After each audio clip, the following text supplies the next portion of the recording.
రాష్ట్రాల్లో చలి తీవ్రత జనవరిలోనూ కొనసాగనుంది. ఉత్తర, మధ్య, తూర్పు, పశ్చిమ భారతాల్లోని అనేక ప్రాంతాల్లో ఎక్కువ రోజులు చలి వాతావరణం నెలకొంటోంది.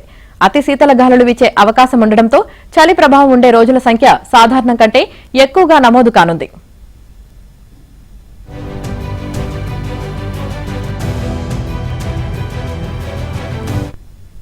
ఏపీలోని ఉత్తర కోస్తాలో చలి తీవ్రత ఎక్కువగా, దక్షిణ కోస్తా, రాయలసీమల్లో ఒక మోస్తరుగా లేదా తక్కువగా ఉంటుంది. సంక్రాంతి తర్వాత ఉత్తర కోస్తాలో ఎండ తీవ్రత స్వల్పంగా పెరగనుంది.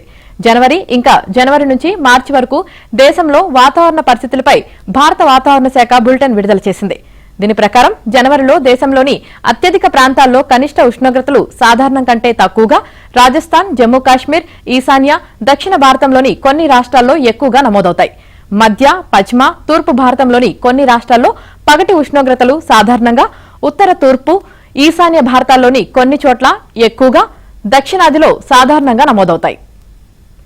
ఇటు తెలంగాణలోని చాలా ప్రాంతాల్లో ఉదయం 9 గంటలకు కూడా పొగమంచు తెరపనీయడం లేదు. ఇక హైదరాబాద్ శివారు ప్రాంతాలు, ఓఆర్ఆర్, హైదరాబాద్, విజయవాడ జాతీయ రహదారి తదితర ప్రాంతాలను దట్టమైన పొగమంచు కమ్మేసింది. ఉదయం 9 గంటలకు కూడా కొన్ని ప్రాంతాల్లో మంచు ప్రభావం తగ్గలేదు.